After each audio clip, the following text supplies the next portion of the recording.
Welcome. Thank you for coming to my book signing. Today, July 21st. Make sure it's the camera. That's gonna. You have to get closer. Here's my book, Lost in the Journey. Give yourselves a round of applause for making it out. All right, without much further ado, please everyone put your hands together for Daniel P. Lopez.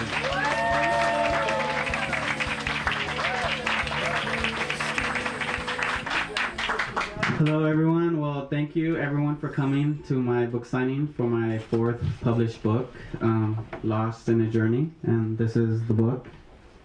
And these are model actors who are portraying characters from my story.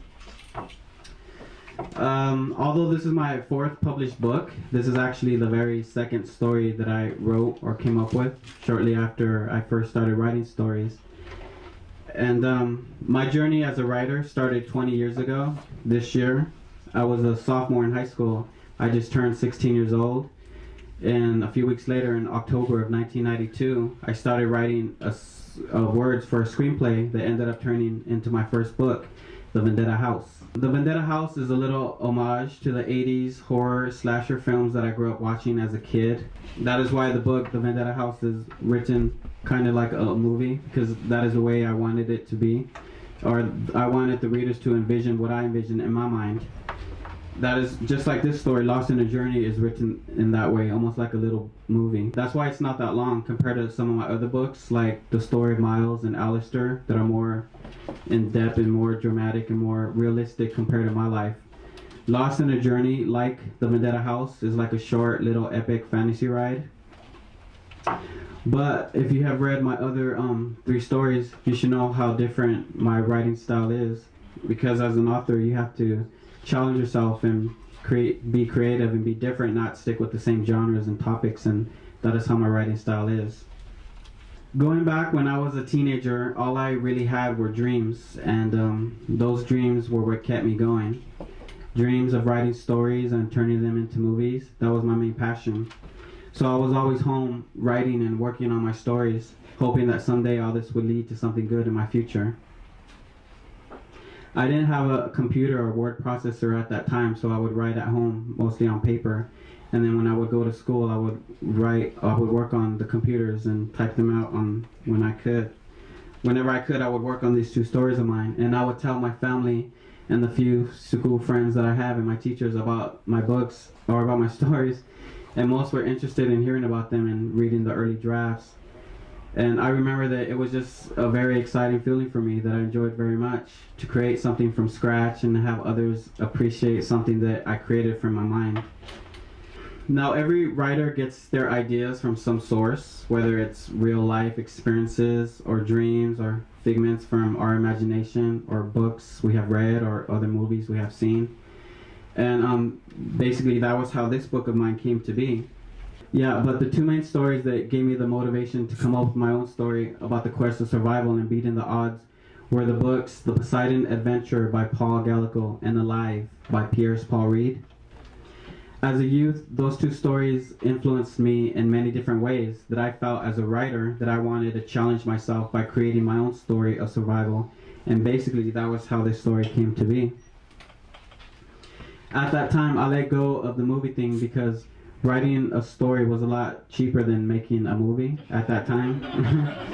But I never gave up on my writing, and that's what I wanted to pursue as an author.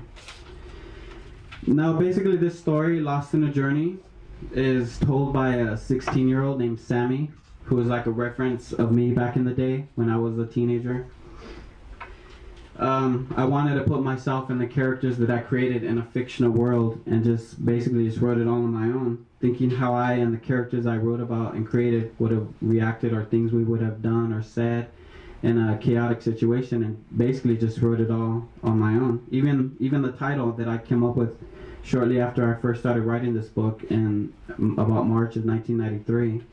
I remember I came up with the title on my own. This story also takes place in that time in 1993, before like technology advanced and really took off to what it is now. I wanted to maintain the story in that time because there will never be another time like those times. Also, since I was a teenager when I started writing these stories. That is why my books are mostly written about teenagers, but written for young adults. But with this book, anyone over the age of 13 can read. Now this book, Lost in a Journey, is basically about a group of high school teenagers who are all on the way to a summer camping trip. And you get to know the different characters a little before a horrible tragedy occurs. And the survivors are lost, stuck, and abandoned in the Colorado mountains where this story takes place. And basically the survivors have to fend for themselves with no adult supervision, no food or water or shelter or equipment, nothing but themselves and their hope of finding their way home and surviving. Basically that's what the story is about. I don't want to tell you more because I'll be giving away the story, so I'd rather you just read the story yourself and let me know what you think. I love hearing feedback from my readers about my books, good or bad, but most have said good things about my books. So. Is there anybody have a question about the book or any of my previous books, comments or questions? I guess not. I do. Oh, Bonnie? You said you started it at 16? Yes. So when did you finish it?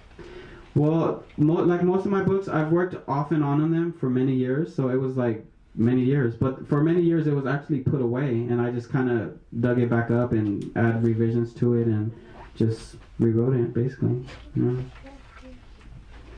Well, another thing that I want to add is that I want my mother to know that I dedicated this book to her, so her name's in this book. You guys are probably wondering why I waited 4 books to dedicate to my mother. Well, I wanted to dedicate a book that wasn't so sad or tragic or that had horror elements, or I wanted more of an uplifting book, even though this book is not completely uplifting. It's just compared to my others it is. So, for you, Mom.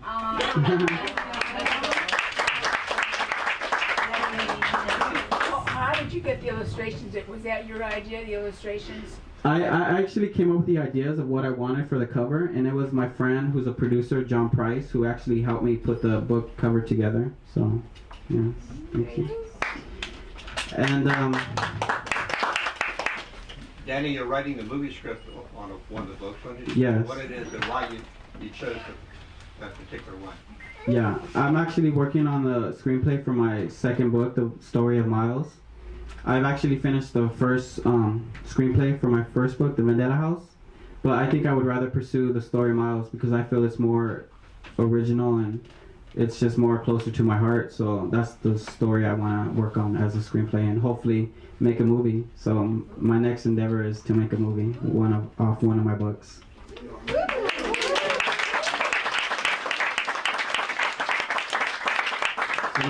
Nobody has questions? No more questions? Thank you everyone for coming again. For those of you who are buying a book, like he said, they're up front and I'll be in the back signing. And I hope you enjoy the book. And again, thank you very much for coming out and supporting me. It means a lot to me that you all came. So thank you.